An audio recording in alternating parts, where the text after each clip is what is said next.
Hey, folks, welcome to the Camp Constitution Report, heard on catchingfire.news every week.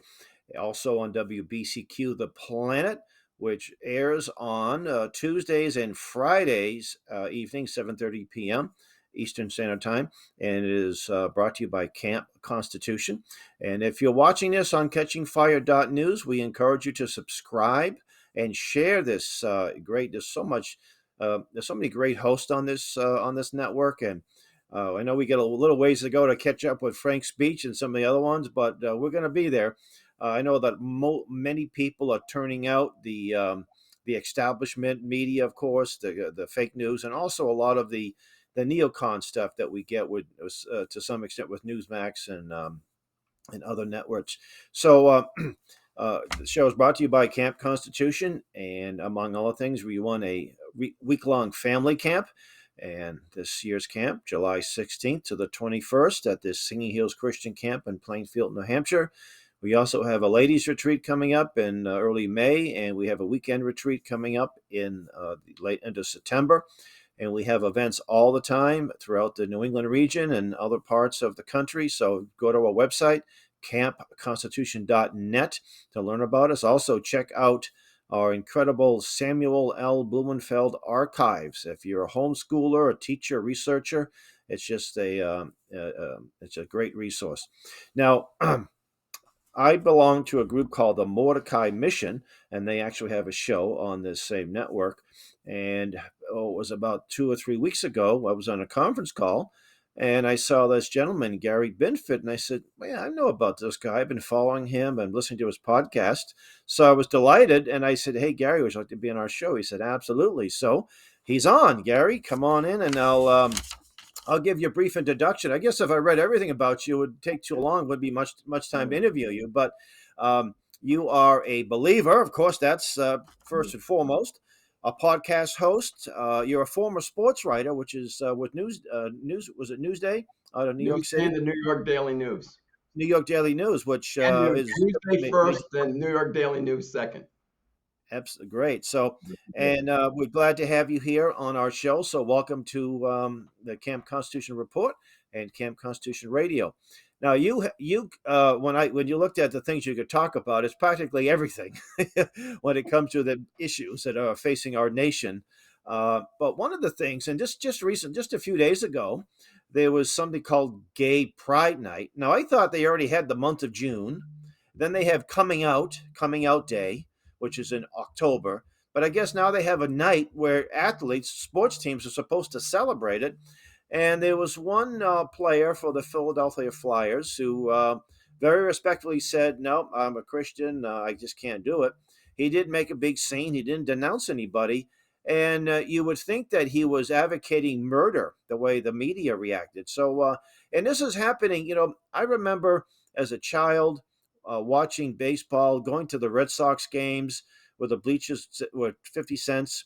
And the Red Sox team, they had black players, white players, Hispanic, but if they wore a Red Sox uniform, you were a good guy. And it was escapism. It was just fun. That's no longer the case. Now, you're a sports writer. What happened?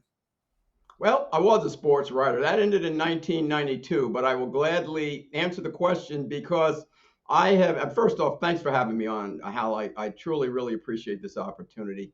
Having been in sports, and then I was in music management, and now doing a podcast, it's all different forms of entertainment. But what you learn along the way now, once you become politically involved, is that the communist movement, the Marxist movement, which eventually will lead into communism, has been in full effect for over 75 years in this country. And they have infested and infected every segment of society. They've gotten into academia. They've gotten into the newspaper business. They've gotten into the media. They've gotten into Hollywood. They've gotten into the evangelical church. Right? That's where social justice and a lot of other stuff comes from. And they've gotten into sports. They have made activism for their cultural Marxist point of view, wokeness, cancel culture, cultural Marxism, whatever you want to call it, where they want to change the nation by changing the culture and by changing our values from the Judeo-Christian values that the country was founded on to their values where government rules. God, there's no such thing as God, because either you're going to be beholden to a benevolent God or you're going to be beholden to government. Somebody has to be the leader. So they are making this move, and you're seeing it all through sports. This is just the latest example. And the interesting aspect about this, the young man who's a defenseman on the Philadelphia Flyers, he says he's Russian Orthodox. So he's from Mhm. Russia, he's Russian Orthodox. And what is interesting is all of a sudden his jersey is selling off the rack. So that is the public response to the media's pushing this agenda, which obviously is an antichrist, anti-God agenda. And the bottom line is, as you said, how sports is supposed to be an outlet. It is supposed to get us away from the fall of mankind, from the drudgery of life, from all your problems. It gives you a couple hours, hopefully, to blow off steam, have your team win, hopefully, Lose. and get away from the drudgery of life. And they have dragged politics, especially left wing, far left, Antonio Gramsci, Italian communists, cultural Marxism into every factor, including, as again, sadly, sports. We saw it when some of the American pro basketball players went over to China, and one of the assistant GMs of the Houston Rockets made a comment about what are we doing, because China and all their human rights violations. And of course, he got smacked down, smacked back, told to shut up. LeBron James, who are we to tell China what to do? Blah, blah, blah. You can see it with the movie industry, what they've done, what they did with John Cena, forced him to By the way, apologize, I want to forced him just to address show Taiwan. pull up a book, and I'll send you a copy of it. I've got several copies. Towards the Soviet America. This book I think came out in the 1930s originally. This may have been a more recent, maybe a 1950s version. But so these folks have been working at it for a long time, and most America has been asleep at the switch. And so it's what in the wake of the George Floyd incident, that seemed to have been a serious wake up call because it just everybody, I mean, corporate America, you would think that every single white policeman in the world was somehow responsible. And we had this thing called cities were passing this stuff called racism was a health problem in major cities. Well, major cities have been run by mainly Democrats for hundreds, for generations. The city of Boston hasn't had where I'm from, hasn't had a Republican mayor since 1930. But all of a sudden, racism was a health problem.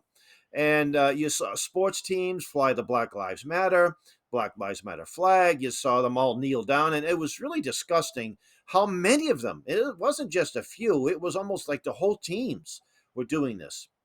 And then you call them up and you tell them, look, I don't like what happened to George Floyd. I don't know anybody who's celebrating his death. But why do you have to blame it on the cops? And then the policemen in Boston had a great rapport with the Red Sox, and they kicked the place out. They used to have veterans in June, Flag Day. They used to honor veterans. I think it was called Armed Service Day. It's in June, and they had the various members, and they have a flyover. Instead of doing that, they were giving accolades to They were giving awards to Black Lives Matter leaders. One of them, after he got the award, beat up a 80-plus-year-old woman for wearing a MAGA hat, a guy in his 30s, and the lady, Monica Cannon Grant, who vilified and verbally assaulted a black friend of mine running for Congress who happened to have a white husband, and the things that she said to her, I couldn't repeat. Filthy things. She got away with all this. Now she's under indictment, but it took a couple of years, And the Red Sox aren't apologizing for it. And they also now that's just one team, but they canceled Tom Yawkey. Now I know if you know much about the Red Sox background, but Tom Yawkey owned the team from the Mm-hmm. 1930s up until the 70s, and he died. And the Red Sox were the last team to sign a black player, but Right. it wasn't Tom Yawkey's fault. And by 1967, they had 1/3 of their roster was black Hispanics, blacks, 3 black starters, and so forth. They even had more blacks than the Los Angeles Dodgers. But facts don't make a difference. It's all about emotion, and they just canceled this guy. They took his plaques away. and they broke their ties to this benevolent organization. I thought, what is going on? And it just makes no sense. But it's frustrating. This is one reason why in the wake of the Black Lives Matter riots and the Antifa riots, I said I am no longer going. The only professional sports I follow with my son would be the MMA. I don't have anything to do, and it's too bad because I used to enjoy a football game. I wasn't a big hockey fan, but I would watch the playoffs, and I love basketball. But can't bring myself to follow it anymore. It's sad. It's a shame, and I do want to make a statement since you're speaking about Boston, because I was blessed to have covered the New York Knicks. That was my beat at Newsday Oh, during the Bernard King years and the early years of Patrick Ewing. So I spent a lot of time up in Boston. I spent a lot of time after the Knicks were eliminated in the playoffs of covering the Celtics during the Bird, McHale, Parrish, Dennis Johnson, Danny Ainge years. The Boston Celtics were very, very kind to me as an organization. The city of Boston, I have several friends there. Being a seafood lover, I mhm. loved eating in Boston. And so Legal I was seafood. a Boston, what did you say? Legal seafood. That's one of the more See, popular ones. everybody said you got to get Legal's chowder, but I like the chowder better at Turner's Fisheries. I'm sorry. Oh yeah, no, But, that's all right. That's all right. but, but Well, no, but I just interesting. You wanted to mentioned say, yeah, that it's so different now. It's so different now. And you're asking what has happened. What has happened has been a systematic change. Again, cultural Marxism, changing the culture, changing the way you look at things. And you're saying nobody celebrates the death of George Floyd. Yes, somebody does. The left does, because as Saul Alinsky and even Ron Emanuel said, following him, never let a good crisis go to prices waste. There was a get put radical in away. the 60s, I'm That's not correct. sure who it was, who said it's never about the issues, it's always about the revolution. And anything that happens, they take that and run with it. So you have one incident, all of a sudden Colin Kaepernick steps out, they make him a national focal point. Then it's cops are bad, all cops are bad, frying like bacon, and that goes. And then every incident, they blow it way out of proportion on purpose. George Soros, I'm sure, Barack Obama, all the people behind this. And what they have actually done is try to paint anybody as a racist or bigot or anybody that goes against their way of thinking. And they send people in to threaten these corporations, threaten the sponsors, and people just have backed down to the point where the inmates are now trying to run the asylum. You mentioned the player for the Philadelphia Fly Flyers. I think it's And that Proporov. I'm not sure. I think it's Proporov is his name. that his T-shirt or his selling. I do plan to buy one if there's any left, as a sign of solid. And I think the vast majority of Americans don't buy into this agenda, but they hear from them, and a lot of people I understand are almost afraid to speak out, afraid to where they believe. Well, most people would agree with them, but they're worried about losing their job, being canceled, and what have you. But earlier you mentioned Antonio Gramsci, and I'm glad you brought that name up. And because I imagine some of our viewers and listeners may not know that name. And Gramsci was the Italian Communist Party theoretician who died in a prison under Mussolini. By the way, Mm-hmm. Mussolini was a leftist. People say he was a Mm-hmm. right winger. He No, was a socialist. right. Fascism is a form of left. They were competition, Mm-hmm. not opposites, but competition. But Gramsci basically said that you idea is capture the institutions. You don't have to have a violent revolution and put everybody in a prison camp. The idea is capture their minds. So capture all of the institutions, the corporations, you mentioned Hollywood, the film industry, and there's been a film industry in Europe, so it's really all over the world now. And the communists really knew the impact of the motion pictures. They know the impact of the written word and the spoken word, but movies especially. And they infiltrated Hollywood from day one. There's a great book I want to recommend called The Hollywood Party. which you can probably find on Amazon for short money, but it goes into the history of communism. So it just didn't happen in the last 20, 30 years. It happened a long time ago. And so tell us a little bit about Gramsci to people have a better handle on who he is and his influence. Well, before I think how what in order to understand why Gramsci is the godfather of cultural Marxism, I think people really need to understand about Karl Marx, who started this whole thing back in the 1600s, and that Marx's whole thing eventually became big government, like let the state rule. He was anti-God, anti-Christian, and his whole thing was you had to get God out of the way. You got to get God out of the way because either people will look to a God or they'll look to government, but not both. So that once you're able to do that, and this is in Germany, once that happens, then you got to take the guns away. Because doesn't this sound familiar, people? Because if they have guns, you can fight back. So Marx's whole thing was revolution. And what ended up happening, so we had the 60s, and I was in college in the late 60s, and you had all these revolutionaries. But what ended up happening, people in America were too prosperous. They weren't going to overthrow the government by Hmm. revolution. So the next general idea was let's turn to Antonio Gramsci. He's long dead, but let's turn to his thing. And then cultural Marxism, as I said previously, became the way. We're going to change the culture. We're going to twist your culture away from Western civilization, away from the Bible, away from everything that the founding fathers in this country thought, and we're going to change the culture through changing the language and changing the mores. And that's why you see all of words being changed, all of meanings being changed, Hmm. and they're going to tell you how to think. And it used to be you had a right to think the way you wanted to think.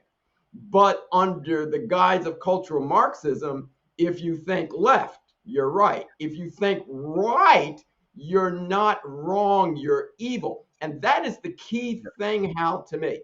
They have tried to paint all biblical or right wing thinking as evil. And you may say, well, why is it important that they think they want people to believe it's evil, not wrong? Wrong is an opinion. Evil, that entitles you to kill it or get rid of it. Hmm.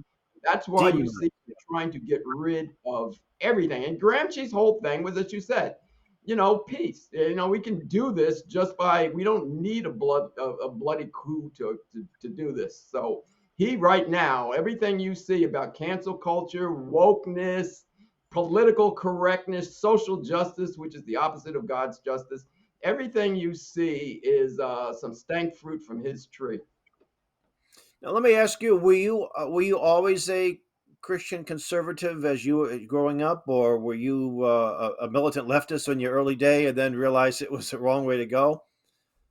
That's a My background is I was raised in Summit, grew up in Summit, New Jersey, suburban New Jersey, and even when I got to college, I went to Ohio University. I majored in music and journalism. I was never really, really Hmm. politically active. It just didn't appeal to me. I was even trying to be James Brown or Howard Cosell. That's basically where I was. I was either going to be a combination of James Brown and Billy Preston because I played the organ. I danced and I wanted to hoot and sing and everything and spin around and make the women pass out. So I was either going to go that direction or I was going to go the Howard Cosell, the know-it-all, whether you do or not. And I really wasn't politically active, but being a black person, and almost everybody I knew was a Democrat. I just went along with Democratic Party policies. I thought because they always told them they're for us, right? Whoever Exactly. us would be. So I was a Democrat, and I never really got politically involved. Never. I just would vote for Democrats, and it really wasn't on my agenda. Even as an adult, I was too busy doing sports, and then I got in music management, and it wasn't on my agenda until in at the age of 47, I got saved, born again, true follower of Jesus Christ, and then all of a sudden, the things that were important to God became important to me. I Mhm. really came to understand the fall in the garden and the two covenants that God made with mankind: the sanctity of life after Cain killed Abel. You can't take life. The sanctity of marriage. When he took the woman and the man, Adam, named her Eve, married him, and said, the two shall become one flesh. Those One. were the two covenants he made with us. Then I realized, wait a minute, the Democrats are getting these things wrong right from the start. So I started going back in the churches and back to the places I knew and trying to tell them, no, no, no, we're voting wrong. You're getting this wrong. And of course, they all vomited on my face. And I mean that ceremonially. So that's when I changed. I changed at age 47 and started to see things from a completely different point of view. But up until that other time, I was a Democrat and found nothing wrong with it. But now I find everything wrong with it. And I understand all the attacks are actually an attack against everything of righteousness, of holiness, of God, family, and country. And that's what this nation is founded on. If you notice, all the attacks on the left, they're either attacking God, they're either attacking his nuclear family, or they're attacking our Constitution. Because that's, you got to get them out of the way to bring communism in. And I just want to say one other thing. When we're talking about, you brought up a very good point, Hal. There's not a lot of people are behind these movements. Like if you go look at Mao or Stalin or Lenin, or even what's going on now, they had the 5% hardcore, and then they had their core of what they call the useful idiots, the people that thought it was about their issues, but it really was about the revolution. That's no more than 15% of the people. So they really didn't have that many, but they had these useful idiots who were faithful followers that would carry the message and make it seem like the whole country is behind this stuff. It's not. No, I agree with that too, especially when you look at the outcome of even this recent election. Um, and again, I don't say the Republican Party is the panacea and the cure-all, but the races were so close. Mm-hmm. Most races were decided by. I live in New Hampshire now, and most of the races. I mean, New Hampshire. At least the Republicans were able to get the House, the state House, but lost some seats, but still retain it, and the governorship and all. But the federal races were kind of very close. It could have went either way with another $1 million spent on an attack ad. So, but we got about 5 minutes left. I know we can't do it justice, but we talked about sports, but now we got to look at the church. And I know that the National Council of Churches, which actually goes way back, it used to be called the Federal Council of Churches. It was founded, I think, in 1912 or maybe a little bit later than that. And it got so controversial, because it was so left, that they changed the name to the National Council of Churches. And so a lot of this social justice nonsense is coming out of what they call the mainline churches, the Methodist churches and so forth. They're the ones that will fly the rainbow flag. But in the predominantly black churches, and you could go into one and you would think that this church is Bible believing, the preachers, but then you turn around and they're supporting people on the left side of the spectrum, and that's really sort of a mystery to me. And I know we can't probably answer the question in a few minutes, but what impact? And I think our program should be solution oriented. What should Christians and Jewish people of faith in their synagogues and other places of worship, what can they do or what do you recommend they do when they're hearing things that are inconsistent with the Word of God? I'm glad you asked me this. First off, there is no such thing as a black church. There is no such thing as That's any true. church That's except true. the Church of I, Jesus I Christ. did say predominantly People, black. no, Yeah. no, but I understand what you're saying because people want you to think there is such a thing. People, here's the only thing. Jesus, pick up your cross and follow me. Me. John 3:3, he told Nicodemus, in order to see heaven, to even understand the concept, you must be born again, and you must be born again to get there.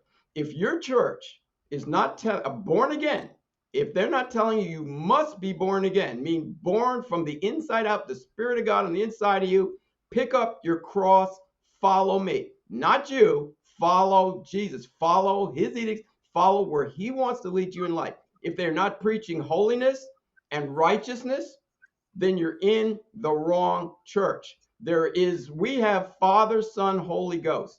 The Marxists have race, gender, and class, all from Satan. All three of those, if that is what your church is preaching, that's straight out of the pit of hell. Just like they infiltrated Hollywood, infiltrated academia, they sent their pastors to schools to teach social religion and to twist the message of God to a soft, seeker-friendly message. That is not biblical Christianity, people. And as far as the blacks go, it goes back to slavery. They had a whole bunch of pastors who were Democrats that they infiltrated and put into the system to bring this system into where you're seeing flat out Marxism being preached in these churches. It is fascinating because you see guys like Al Sharpton and Jesse Jackson.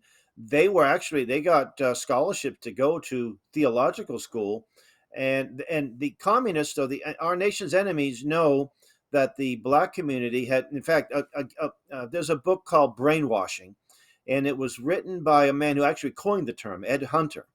And what he did was he examined the POWs, American POWs that were being captured by the Chinese during the Korean War, and they did some brainwashing techniques on these POWs. And they had a group of people that they couldn't have any impact with. These were the mostly believers. They kind of left them alone. But then in this book, there's a chapter called "The Negro as POW," and they said very few blacks defected. And they would say, for example, they would say, well, look at America, racism, the Ku Klux Klan, all the negatives. And almost to a man, very few exceptions, they said, we have our problems, but we love our country. So the communists concluded that the reason why they didn't get the blacks to convert to communism is, one, they had a strong faith in God, and two, that they lacked the capacity to hate. It wasn't in their DNA. And within a short time, that all these black groups, the Black Panthers, there was so many of them. Some of them have long defunct, long gone away. The Rangers, and many, Yeah, many. they just changed the name. They just changed the Yeah, name. That's yeah. all. And there's some groups that there's the new Black Panther Party, and so in fact, I remember going to the Apollo Theater, buying a book, the history of the Apollo Theater, and it said that it was owned by whites, and it was really Did you? almost a sacred spot, not secularly, say something that's very cherished in Harlem.